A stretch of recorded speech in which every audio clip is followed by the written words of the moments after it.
The Whistler.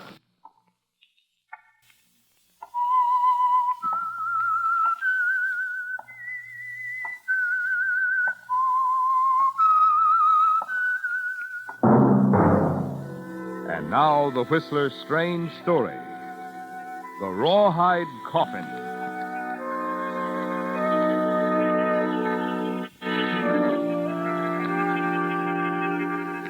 The girl, sitting alone at the Kauaui bar, paid for her drink, and then counted what little she had left. A frown crossed her attractive features. $19. $19 and a few cents. This, at the moment, was Marilyn Millington's sole fortune.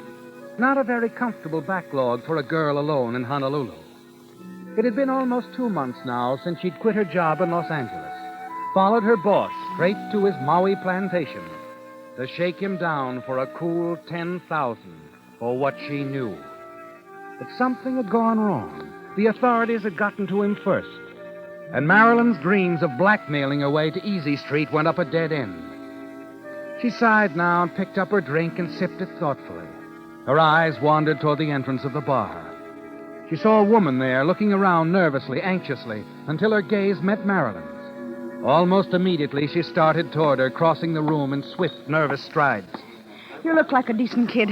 Here. What? I want you to do something for me. What are you talking about? Take it. Keep this for me till I get back. Your purse? I haven't time to explain. Put the purse under your coat and keep it out of sight. But I can't stay. They'll be here any second. Hey there. Don't try to get away. Leave me alone. Just take it easy, lady. You're not going anyplace.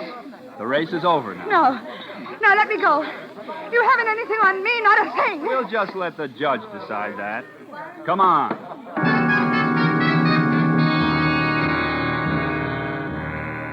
In the mirror, you watch as the policeman escorts the woman out of the bar. You wonder what it's all about, don't you, Marilyn? And as soon as they're gone, you go to the powder room, lock the door, and open the purse you've kept hidden under your coat, and draw in your breath at what you see.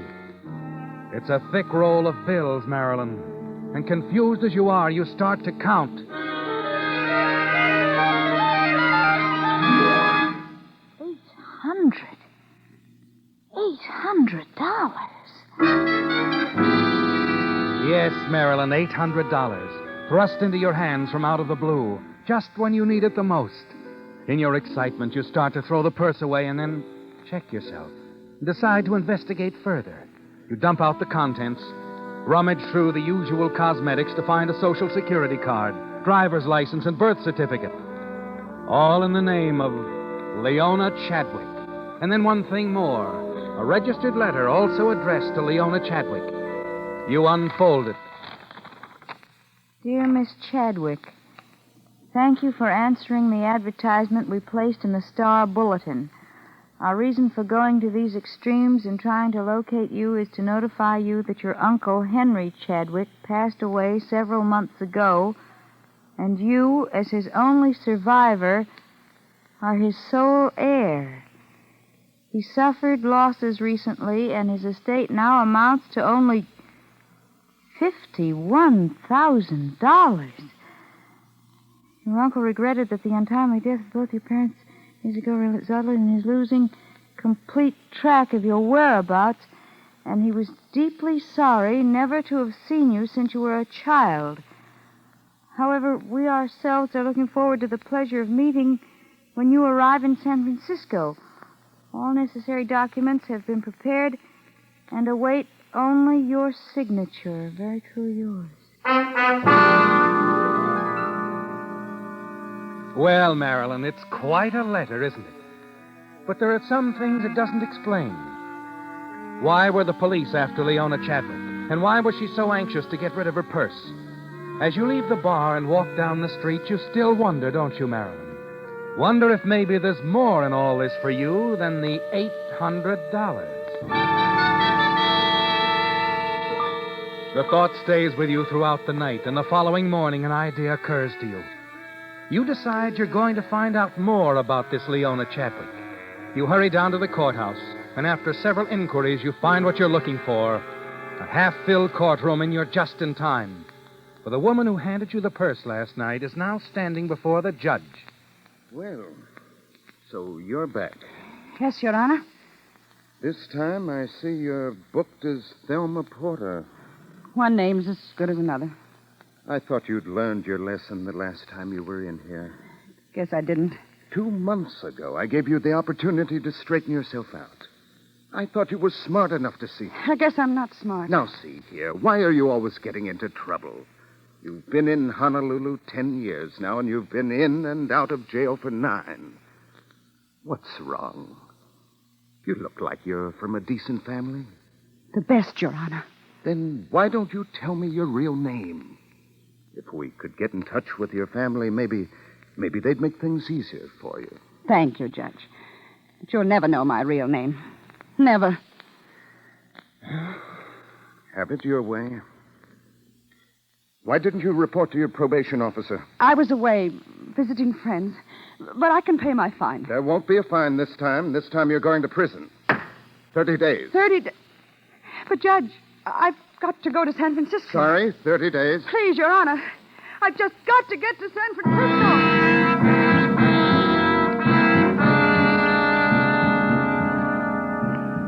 You watch them lead her away again, don't you, Marilyn? This time for a 30-day sentence. And as you walk out of the courtroom, your mind is spinning, trying to put it all together. For some reason, this frightened woman is trying to protect her name. Hide it, prevent the authorities from learning that she is Leona Chadwick. And suddenly another thought hits you. You stop dead still, almost numb by the idea. 30 days. She's in jail for 30 days, and no one in San Francisco, not even her lawyers, have ever seen her. Why couldn't I be Leona Chadwick? Yes, Marilyn, it's a startling thought, isn't it? So wild that at first you discard it. Try to get it out of your mind. But it keeps coming back. Intriguing you at first, then tempting, and then finally it's an overwhelming challenge with a promise of a fortune if you achieve it. You know that the lawyers in San Francisco will ask many questions before they're satisfied. But they might be questions that you can answer, Marilyn. The letter said Leona had been away for 15 years. You have her identification, everything, even her Honolulu address on the envelope. That gives you another idea, doesn't it? Something that could put you on more solid ground and make the whole plan possible.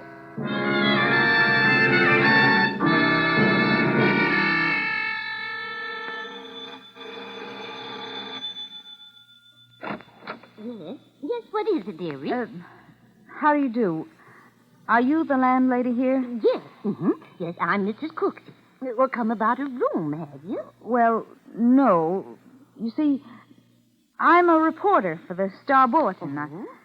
I'm inquiring about Leona Chadwick. I understand she inherited quite a bit of money. Oh, that she did. Moved out yesterday afternoon. Went to San Francisco. Now, you can reach her there at the Hotel Lido. Yes. Mm-hmm. She said she made a reservation at the Hotel Lido. Reporter, Writing a story, are you? Yes, and I'd like some facts about Miss Chadwick. This will be a big story. Good publicity for your place, too. I thought if I could speak to a friend of hers... Well, I am the closest friend Leona ever had. In fact, I'm just about the only friend she ever had. Oh, I wonder if I might come in. Why, yes, dearie, do come in. Come right on in here. Now, I think I'll be able to answer most of your questions about Leona. Sit down there, please. Thank you. Now, of course, I can't tell you much about the uncle. Leona knew nothing about him. But just that he bought, and he sold antiques in San Francisco. I see. About her parents. Well, she had two. Their names. Did she ever mention their names to you? Oh, my, yes, many times. Now, her father's name... Wait, now, let me see now. Oh, yes, it was Fred. Yes, that's it. It was Fred. Now, Leona used to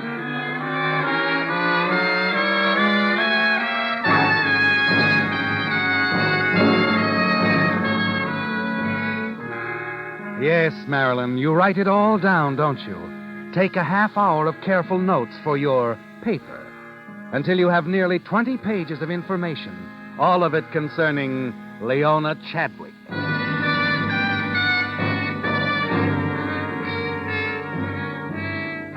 back at your hotel room, you go over the details of your borrowed identity. Pour through the vital statistics supplied by Leona Chadwick's cooperative landlady. Speak the important ones aloud over and over until they're almost a part of you. And there's something else that's important, too. Leona's signature. And far into the night, you practice writing the name 100 times, 1,000 times, until it's exactly like the signature on the Social Security card. And then the following morning, you're at the airport. Yes, miss? I'd like a ticket to San Francisco. Round trip? No. One way, please. Very well. And the name is... Chadwick. Miss Leona Chadwick.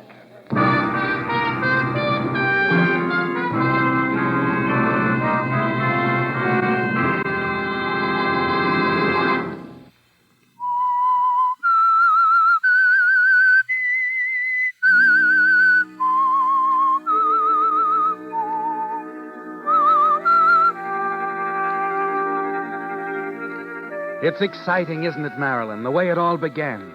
One moment you had nothing, a girl alone in Honolulu without money. Then a purse is thrust into your hands, a purse containing $800 and the biggest opportunity of your life. Yes, Marilyn, and that's why you're on this plane now, approaching San Francisco. Why you're posing as Leona Chadwick, the frightened woman who gave you the purse and who got herself locked up for 30 days in Honolulu. It's the opportunity of a lifetime, isn't it?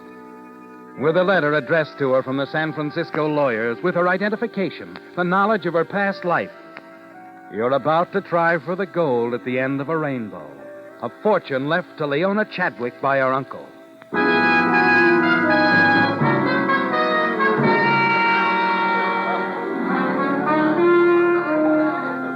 Front boy. 221 for this couple. Sorry, sir, but it's like I said. There's a convention. The hotel is crowded. No rooms without reservations. Yes, miss? I wrote you for a reservation. Did we confirm it, miss? Well, you see, I left home so unexpectedly. I see. What is the name, please? I'll check it. My name is... Mr. Young, excuse me, please, but room 516 wants to speak to you again. Thank you. Excuse me, miss. Certainly. Hello? No, I'm sorry. No, there's no message for you here. Well, I'm sure the switchboard operator will connect you when any call comes through. Yes, I understand. It's important. You're welcome, Miss Chadwick. Chadwick. And now your reservation, Miss... That Miss Chadwick you were talking to, Yes? that isn't Leona Chadwick, is it? Why, yes. Yes, that's right. From Honolulu? Yes, she checked in last night. A friend of yours?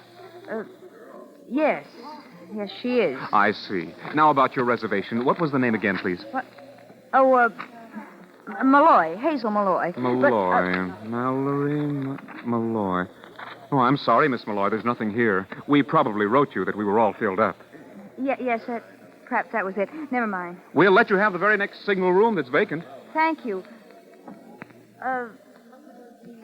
I think I'll go up and see Miss Chadwick. Room 516. The house phones are right over there.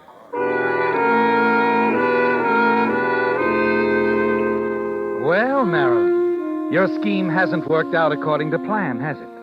It seems someone else is taking advantage of Leona Chadwick's jail sentence. Yes. And as the elevator reaches the 5th floor, you know there's only one thing you can do. And that's to have a showdown with the girl in room 516. Who is it?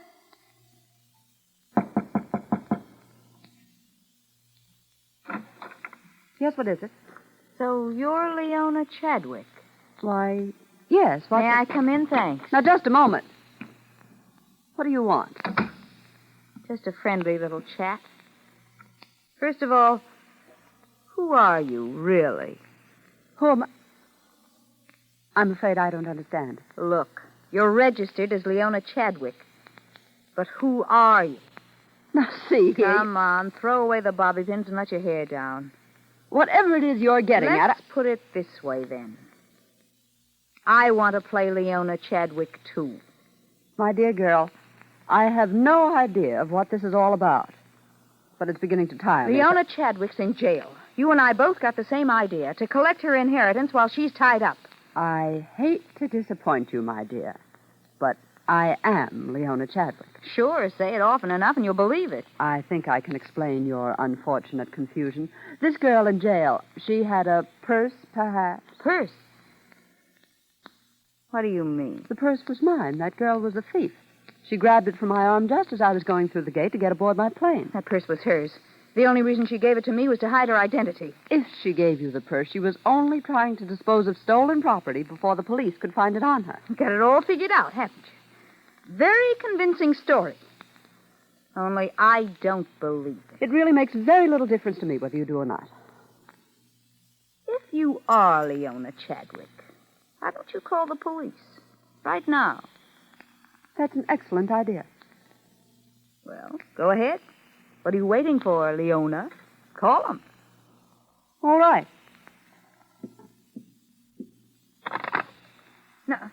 No, wait. Do you know someone named Cooksey? Yes. Mrs. Cooksey, my landlady in Honolulu. Hello, operator. Put that phone down. Hello. Oh, what is the matter with that operator? Operator! I'm warning you, put that phone down.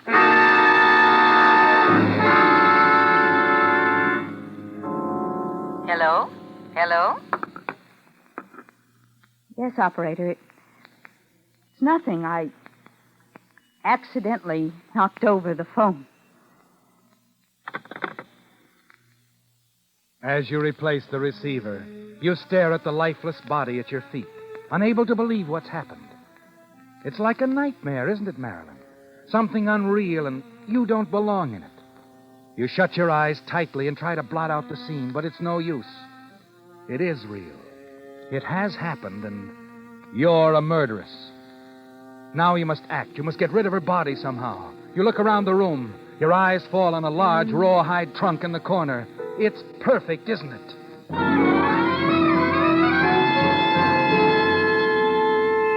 Minutes later, it's done. You've placed Leona Chadwick's body inside the trunk. And now all you can do is wait. Wait for the call from the lawyer's office.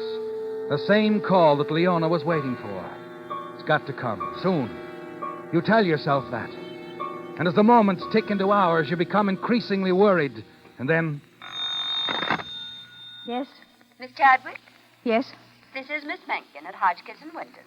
Mr. Winters has just returned to his office. He'll be able to see you now. Oh, thank you. I'll be over right away.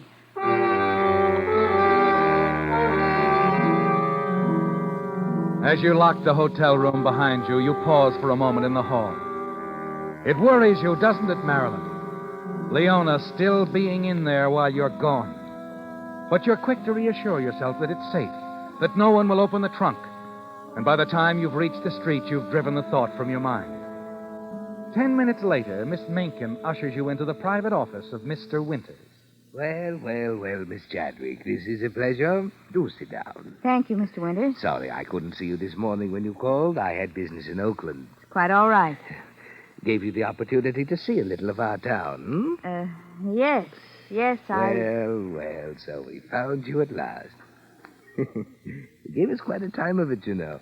Your uncle tried to locate you for years. Lost track of you after your parents died. Terrible tragedy, that. Train wreck, wasn't it? No. Father's car skidded off a cliff. Oh, yes, of course. Here in San Francisco, wasn't it? Seattle. Oh, that's right. Your uncle did say that. Your father's business was in Seattle, wasn't it? Yes, he was in the banking business. With my mother's brother, Charles Turner. Oh, yes. Your uncle always spoke highly of your mother, Miss Chadwick. Born in Hong Kong, wasn't she? Yes, but she spent most of her childhood in England. Oh, yes, I remember. Then she came to the States as a young lady. Met your father here. No, she met him in England. They were married in London. Oh, so they were. I remember hearing your Uncle Henry mention your mother's brother. Very fine. Your conversation with Mr. Winters goes on for nearly an hour, doesn't it, Marilyn? A conversation of facts. He wants to be certain that you're the Leona Chadwick he's been looking for. Yes, and you're ready with the right answers. Not once are your defenses down. The more you talk, the more restless you become as you think of Leona's body in the trunk back at the hotel. The fear within you grows. The fear that her body will be discovered while you're here. You twist the handkerchief nervously in your hands, wishing the cross-examination would come to an end. And then finally, Mr. Winters slides a sheet of paper across the desk and hands you a fountain pen. It's the moment you've been dreading, isn't it, Marilyn? Fighting to remain calm, you take the pen, sign Leona Chadwick's name to the document. Mr. Winters picks it up, looks at it. Then at the signature on the Social Security card. A smile crosses his face, and he rises. Well, that's fine, Miss Chadwick. Well, I suppose that's all we can do for the present. I'll let you know when the other papers are ready for your signature.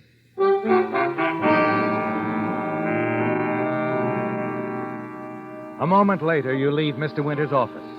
And as you pass his secretary's desk, you notice she's talking on the telephone. Her back is toward you, and she doesn't see you. And then as you open the outer door and are about to step out, something she says on the telephone stops you in your tracks. The Hotel Lido. Just a moment, please. Mr. Winters, I have a call for you. It's the desk clerk at the Hotel Lido. Desk clerk. It's about Miss Chadwick. He says it's important. You rush out of the office, run along the corridor, then down one flight of stairs and out into the street. You're certain the thing you feared most has happened, aren't you, Marilyn? Leona's body has been discovered in the trunk. As you reach the corner and step off the curb... Miss Chadwick! Miss Chadwick! You hear Mr. Winters calling you from his office window, and you start rapidly across the street.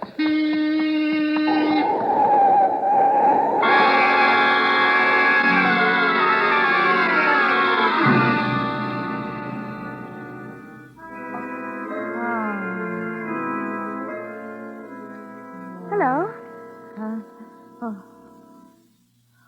Who are you? I'm Nurse Connors. You're in the hospital. Hospital. You had an accident, but you'll be all right.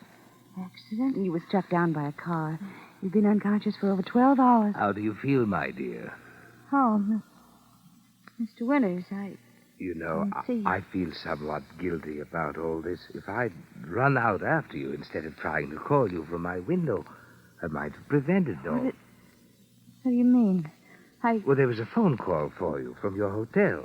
The clerk was inquiring about a friend of yours, Hazel Malloy. Seemed they'd promised her a vacancy. Hazel Malloy? Yes, he wanted to know where he could reach you. Oh, I see. Oh, by the way, I brought the papers along for your signature. I just leave them with you.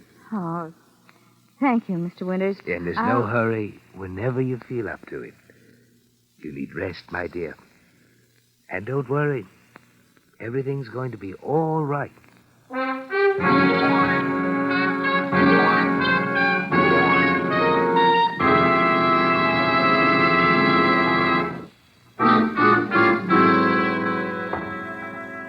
You're in the clear, aren't you, Marilyn? Perfectly. Leona's body wasn't found. Then you're quick to realize that your fears have been foolish. The trunk is safe in the hotel closet, just as you left it. You spend a quiet, restful night. Awaken the following morning refreshed and confident. Mr. Winters and the nurse are standing by your bed and smiling down on you. Feel better, my dear? Oh, yes, I feel wonderful. Just wonderful. Good. The doctor said I could take you home this afternoon. That is to my place in San Mateo. Oh? My wife and I thought you'd be more comfortable there. Till we're sure you're perfectly all right. But my things, my clothes... I know. My wife thought you might be worried, but don't be. I took the liberty of having all your things sent down from the hotel. What? I talked to my wife a moment ago. She said your trunk had just arrived. My trunk? None of your pretty dresses will be wrinkled, my dear. My wife's maid will see to that. She's probably unpacking your trunk right now. This is the United States Armed Forces Radio Service, the voice of information and education.